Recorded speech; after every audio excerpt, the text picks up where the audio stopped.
Good morning प्यारे बच्चों और सभी पेरेंट्स जिन लोगों को सीयूटी के रिगार्डिंग जानकारी उपलब्ध कराने के लिए मैं उपस्थित हुआ हूँ आज आप लोगों के सामने। तो सबसे पहले हमें ये जानकारी मालूम होना चाहिए सीयूटी के बारे में कि जो सीयूटी है वो 2022 सेंट्रल गवर्नमेंट ने इंट्रोड्यूस किया।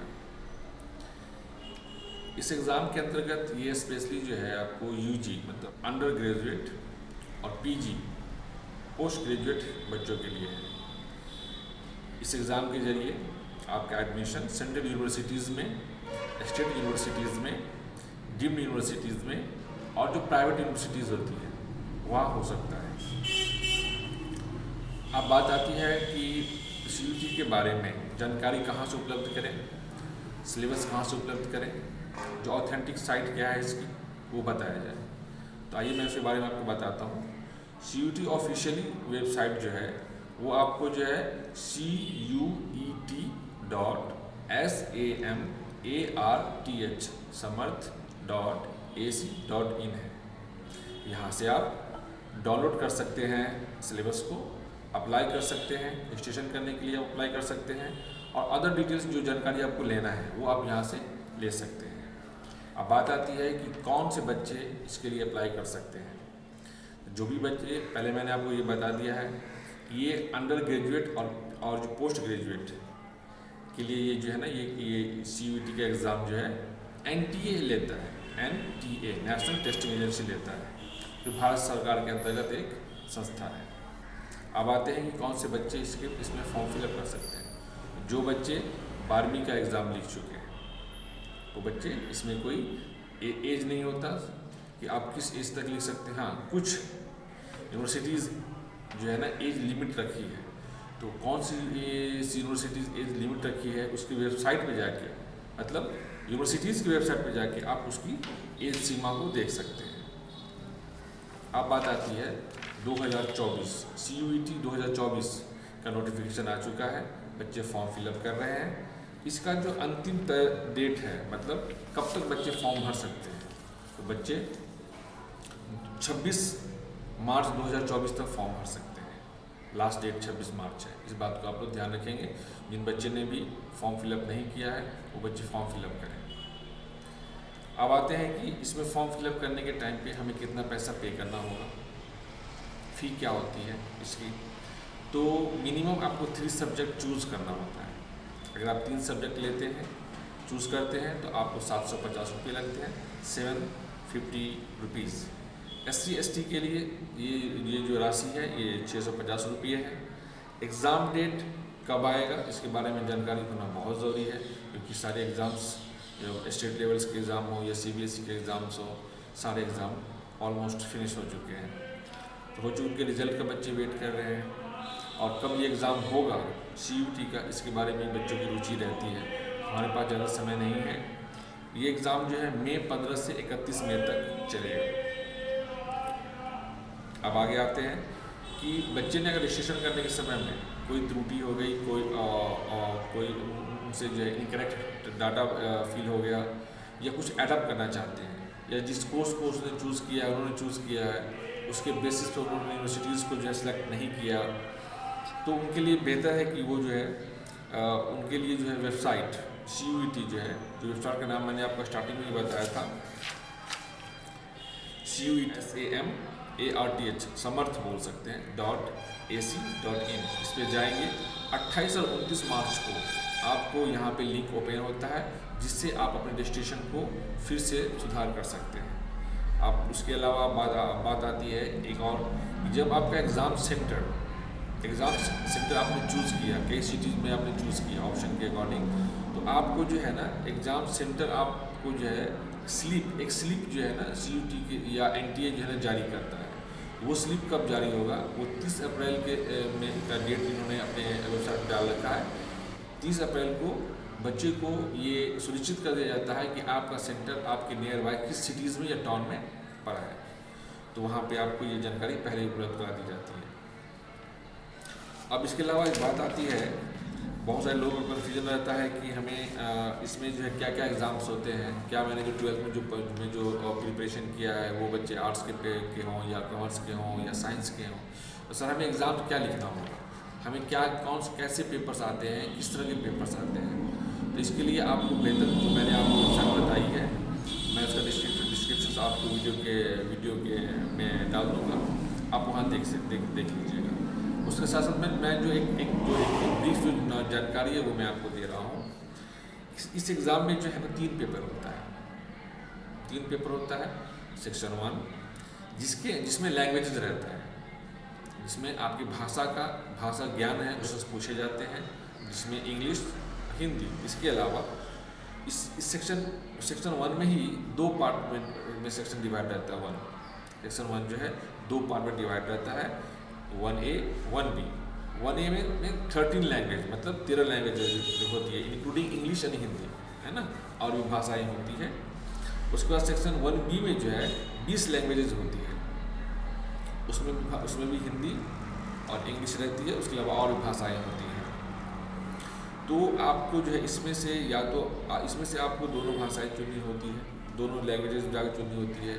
हो सकता है कि आपने 1A में जो है आपने इंग्लिश लिया, 1B में हिंदी लिया, या 1A में हिंदी लिया, 1B में इंग्लिश लिया, या दोनों में इंग्लिश लिया, या दोनों में हिंदी लिया, आप ले सकते हैं, है ना।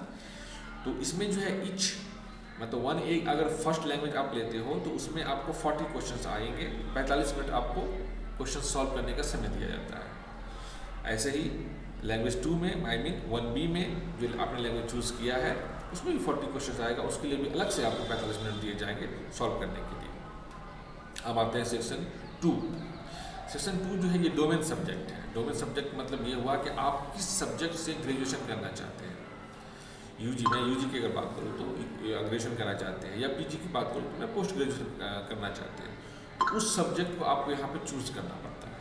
ठीक है, ये सीधा सिंपल सा, उसमें आपको कॉलम बना रहता है, वहाँ से आप जो है जिसके लिए आप इंटरेस्टेड हैं, जिस कोर्स के लिए आप इंटरेस्टेड हैं, उसको आप अपने डोमेन सब्जेक्ट मानते हो उसको आप चूज़ कर सकते हैं। नंबर 3 सेक्शन 3, इसमें जनरल टेस्ट होता है।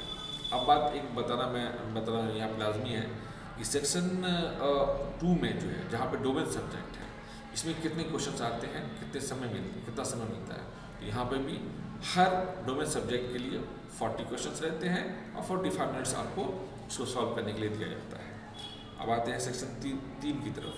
इसमें जनरल टेस्ट इसको कहा जाता है, ये सभी बच्चों के लिए कॉमन होता है। इसमें 60 क्वेश्चंस होते हैं, जिसमें से आपको 50 क्वेश्चंस करने होते हैं और 60 मिनट आपको दिया जाता है। ये हो गया आपको पेपर से रिलेटेड जानकारी कि पेपर में जो है ना, या हमें कितने पेपर्स के एग्ज़ाम लिखने होते हैं।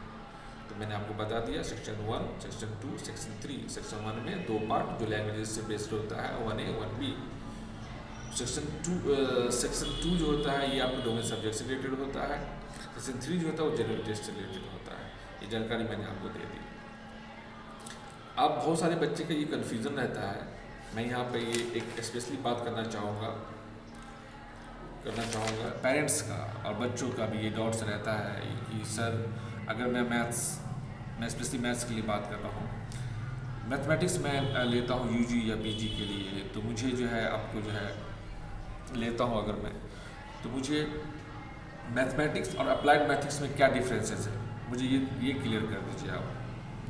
तो मैं अभी बात करने जा रहा हूँ डोमेन सब्जेक्ट मैथ्स या मैथमेटिक्स। डोमेन सब्जेक्ट मैथमेटिक्स का जो कॉलम होता है उसमें आपको मैथमेटिक्स स्लाइस अप्लाइड मैथमेटिक्स लिखा रहता है। तो यहाँ पे मैथमेटिक्स और अप्लाइड मैथमेटिक्स दोनों एक चीज़ नहीं है। मैथमेटिक्स अलग है, उसको कोर मैथमेटिक्स जो हमने 12th क्लास में पढ़ी है। अप्लाइड मैथमेटिक्स में core mathematics plus quantitative mathematics add रहती है। तो हमें ये ध्यान रखना है कि हम मैथमेटिक्स के लिए जा रहे हैं या अप्लाइड मैथमेटिक्स के लिए जा रहे हैं। अगर हम मैथमेटिक्स के लिए जा रहे हैं तो this is a core mathematics, ये कोर मैथमेटिक्स है जो 12वीं क्लास में साइंस के बच्चे मैथमेटिक्स लेके पढ़ते हैं। तो बेहतर इस जानकारी को आपने इस चीज़ों को समझ लिया। अब आइए इसके क्वेश्चन पेपर के ऊपर में डोमेन सब्जेक्ट मैथमेटिक्स की अगर मैं बात करता हूँ, मैं दोनों को मिला के मैथमेटिक्स अब बोल रहा हूँ, ठीक है। या मैं ये कह दूँ कि जब मैं मैथमेटिक्स और अप्लाइड मैथमेटिक्स की बात करता हूँ तो इसके क्वेश्चंस एक ही क्वेश्चंस होते हैं, जो सेक्शन 2 में एक ही क्वेश्चन पेपर आते हैं, जिसमें आपको जो है 2 सेक्शन में क्वेश्चन पेपर डिवाइड रहता है। इसके अंतर्गत सेक्शन ए में 15 क्वेश्चन रहते हैं, जो कंपलसरी होता है मैथमेटिक्स वालों के लिए भी और अप्लाइड मैथमेटिक्स वालों के लिए भी, मैथमेटिक्स वालों के लिए भी और अप्लाइड मैथमेटिक्स वालों के लिए भी। इसमें सेक्शन बी होता है। सेक्शन बी 2 पार्ट्स में डिवाइड होता है, section B1 and section B2। Section B1 जो है, इसमें जो है सेक्शन B1 जो है, इसमें आपको 35 क्वेश्चन रहते हैं, जिसमें से आपको जो है 25 क्वेश्चन करने होते हैं। तो जिन बच्चों ने प्योरली मैथमेटिक्स लिया है एग्जाम हॉल में, या पहले से जिन्होंने दिमाग में बना रखा है कि मुझे मैथमेटिक्स जानी है, कोर मैथमेटिक्स जानी है, जो मैंने 12वीं में पढ़ी है, तो आप सिर्फ B1 का क्वेश्चन सॉल्व करेंगे। बात समझ में आ रही है? सेक्शन बी में जो B1 है, सेक्शन B1 है, वो सॉल्व करेंगे मैथमेटिक्स वाले, और सेक्शन बी में जो सेक्शन B2 पार्ट है, वो सॉल्व करेंगे अप्लाइड मैथमेटिक्स वाले। इस बात को ध्यान रखना है। आप पूरा क्वेश्चन सॉल्व करने मत बैठ जाइएगा। सेक्शन बी है तो मैं पूरा B1 B2 सेक्शन दोनों पार्ट सॉल्व करूँगा, नहीं, ये आपके लिए नहीं है। अगर आप दोनों मैथमेटिक्स और अप्लाइड मैथमेटिक्स दोनों के लिए इंटरेस्टेड हैं, तो आप फील कर सकते हैं, मतलब क्वेश्चन अटैम्प्ट ले सकते हैं। बट आपको समय यहाँ पे सिर्फ दिया जाएगा 45 मिनट। इसलिए ध्यान रखना है कि अगर आप मैथमेटिक्स वाले बच्चे हैं, पूर्ण मैथमेटिक्स वाले, 12वीं साइंस मैथमेटिक्स वाले, तो आपको केवल सेक्शन ए का 15 क्वेश्चन अटैम्प्ट लेना है, सेक्शन बी का B1 पार्ट ही अटैम्प्ट लेना है। तो 15 प्लस 25, ये 40 क्वेश्चन के लिए 45 मिनट मिलेगा। बात समझ में आ गई? अगर जो बच्चे अप्लाइड मैथमेटिक्स वाले हैं, वो section A plus section B2 part solve करेंगे, उनको भी 40 क्वेश्चन 45 मिनट में दिया जाएगा। इसलिए आप इस बात को ध्यान देंगे कि आपको बी पार्ट में अवेयर रहना है, दोनों पोर्शन B1 B2 सॉल्व नहीं करना है एक टाइम पे। अगर आप सॉल्व करने जाइएगा तो पूरी क्वेश्चन आपको कितना हो जाएगा, लगभग हो जाएगा 65 क्वेश्चन, 25 प्लस 15, जो 45 मिनट में सॉल्व करना होगा। It is not possible. अगर आप करते हैं तो आपके लिए ये खतरनाक साबित होगा। तो इस बात को आप समझिए। अब सबसे बड़ी मसला ये आता है, सबसे बड़ा पॉइंट ये आता है कि सर मैं कॉलेज कौन सा चूज़ करूँ। CUT के अंतर्गत लगभग 200 प्लस कॉलेजेस, अगर मैं सही गलत नहीं हूँ तो लगभग 250 कॉलेजेस के लगभग इसके अंतर्गत आते हैं, जो इसके जरिए CUT के मार्क्स के बेसिस पे, परसेंटाइल के बेसिस पे जो है एडमिशन लेते हैं। उसके अंतर्गत central universities, state universities, deemed universities and as well as the private universities आती है। तो हमें इस बात का ध्यान रखना है कि हमें कैसे मालूम चलेगा कि हाँ, अगर मैं मैथमेटिक्स से UG करना चाह रहा हूँ या PG करना चाह रहा हूँ, मतलब BSc इन मैथमेटिक्स और MSc इन मैथमेटिक्स करना चाह रहा हूँ, तो कौन से कॉलेजेस हैं जो टॉप लेवल के कॉलेजेस हैं जहाँ मेरा फोकस है कि मैं उसमें अप्लाई करूँ। तो आइए बच्चे, मैं आपको लिस्ट बताता हूँ, उस बात को आप गौर से सुनेंगे। हो सके तो पेन पेपर लेके बैठें। जितनी जानकारी मैंने पहले अभी दी है या अभी दे रहा हूँ, उसको आप नोट डाउन करें तो बेहतर होगा आपके लिए, क्योंकि इंटरनेट पे बहुत सारी चीज़ें, वेबसाइट में बहुत सारी चीज़ें, बहुत सारी फाइल्स पड़े हुए हैं, बहुत सारे डॉक्यूमेंट्स पड़े हुए हैं। आप सबको पेज बाय पेज रीड करना थोड़ा सा मुश्किल हो जाता है। जब टाइम है, बच्चों का फोकस अपनी प्रिपरेशन पे होता है। इसलिए मैंने सोचा कि बेहतर है कि मैंने बच्चों को सीधे मैं बच्चे से कनेक्ट करूँ, गार्जियन से कनेक्ट करूँ और उनको बेहतर जानकारी दे दूँ। अब आते हैं हम लोग list of universities offer mathematics courses, मतलब ऐसी यूनिवर्सिटी जो मैथमेटिक्स कोर्स को ऑफर करती है। तो पहला मैंने बोलने जा रहा हूँ बनारस हिंदू यूनिवर्सिटी, जो BSc ऑनर्स कराती है मैथमेटिक्स में। सेंट्रल यूनिवर्सिटीज़ ऑफ हैदराबाद, जो इंटीग्रेटेड कोर्स कराती है BSc और MSc in mathematics. Central university of Jharkhand, ये भी कराती है इंटीग्रेटेड कोर्सेज कराती है ये BSc और MSc इन मैथमेटिक्स। अब सेंट्रल यूनिवर्सिटी ऑफ कर्नाटका, ये BSc mathematics and computer science कराती है। सेंट्रल यूनिवर्सिटीज़ ऑफ कश्मीर, ये इंटीग्रेटेड BSc और MSc इन मैथमेटिक्स कराती है। सेंट्रल यूनिवर्सिटीज़ ऑफ उड़ीसा, ये इंटीग्रेटेड MSc इन मैथमेटिक्स कराती है। सेंट्रल यूनिवर्सिटीज़ ऑफ राजस्थान, ये भी इंटीग्रेटेड MSc इन मैथमेटिक्स कराती है। अब देखिए जहाँ पर मैं इंटीग्रेटेड बोल रहा हूँ ना, वो 5 साल का कोर्स होता है। जहाँ पर सीधा नॉन मैं BSc बोलूँगा वो अब 4 साल का होता है, क्योंकि न्यू एजुकेशन पॉलिसी के अकॉर्डिंग 2020 में जो पॉलिसी आई थी भारत सरकार द्वारा, उसके अंतर्गत उसके तहत या उसके इंस्ट्रक्शन के अनुसार आप जितने भी ग्रेजुएशन के जो कोर्सेज हैं जो पहले 3 साल के हुआ करते थे, अब 4 साल के हो गए हैं। इस बात को ध्यान में रखना है। अब आगे बढ़ते हैं, और राजस्थान हो गया। अब आगे बढ़ते हैं, आपको सेंट्रल यूनिवर्सिटीज ऑफ तमिलनाडु ये इंटीग्रेटेड BSc B.Ed इन मैथमेटिक्स कराता है। ध्यान रखिएगा, यहाँ पे BSc प्लस B.Ed वो कराता है। ध्यान रखिएगा, जो इंटीग्रेटेड है तो 5 साल का होगा, मतलब 5 साल में आप पास आउट होकर निकलते हैं अगर सेंट्रल यूनिवर्सिटी ऑफ तमिलनाडु से, तो आप मैथमेटिक्स में आप ग्रेजुएशन तो कर ही लेते हैं, एज वेल एज आपके पास B.Ed की भी डिग्री होती है। You guys are lucky. अब आते हैं, ये इंटीग्रेटेड MSc इन मैथमेटिक्स भी कराता है। दूसरा आते हैं गुरु घसीदास विश्वविद्यालय, ये BSc इन मैथमेटिक्स कराता है, BSc ऑनर्स कराता है। Indira Gandhi National Tribal University ये UG डिग्री इन मैथमेटिक्स कराता है। Maulana Azad National Urdu University BSc mathematics physics chemistry कराता है। ये BSc mathematics physics computer science भी कराता है। ठीक है। अब मिजोरम यूनिवर्सिटी आते हैं, ये BA कराता है मैथमेटिक्स में, BSc भी कराता है मैथमेटिक्स में। नागालैंड यूनिवर्सिटी BSc कराता है ऑनर्स इन मैथमेटिक्स में। अब नॉर्थ ईस्ट हिल यूनिवर्सिटी ये BA ऑनर्स इन मैथमेटिक्स कराता है और BSc ऑनर्स इन मैथमेटिक्स कराता है। Pondicherry university integrated MSc in mathematics कराता है। Rajiv Gandhi university BSc mathematics कराता है।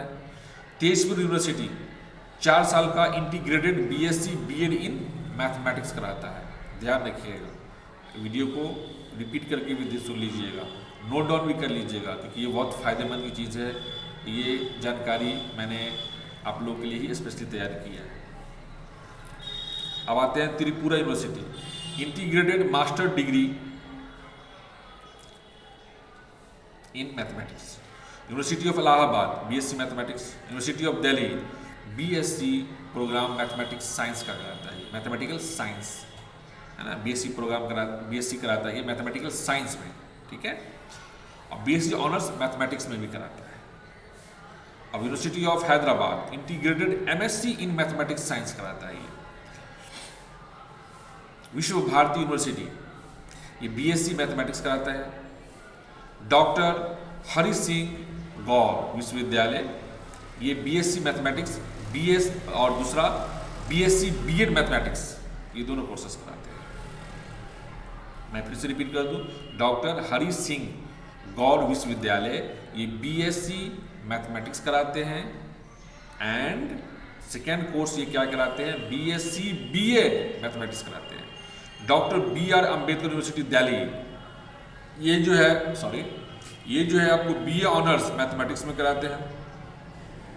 ये IIMT university BSc physics chemistry और मैथमेटिक्स, ये आपको मैंने जो यूनिवर्सिटीज़ मेन यूनिवर्सिटीज़ दिख रही है, जहाँ पे आप डायरेक्ट बच्चे जो है और बिना कोई परेशानी के आप इजीली चूज़ कर सकते हैं इन यूनिवर्सिटीज़ से जहाँ से मैथमेटिक्स के कोर्सेज कराए जाते हैं। तो ये ओवरऑल आपको जानकारी मैंने जो है मैथमेटिक्स के रिलेटेड दे दिया। अब बात आती है सिलेबस की कि मैथमेटिक्स का सिलेबस क्या है सर, ये इसकी जानकारी हमें दें। तो उसके लिए मैं नेक्स्ट वीडियो में आपके सामने फिर से उपस्थित होऊंगा। उसके बाद मैं आपको जो है सेक्शन 1, 2, 3 मतलब 3 पेपर जो होते हैं, मैं तीनों के से रिलेटेड जो है ना आपको जो है कोर्सेज की जानकारी, सिलेबस की जानकारी इन अ डिटेल मैनर मैं आपको दूंगा। जब तक के लिए धन्यवाद। अच्छे रहें, खुश रहें।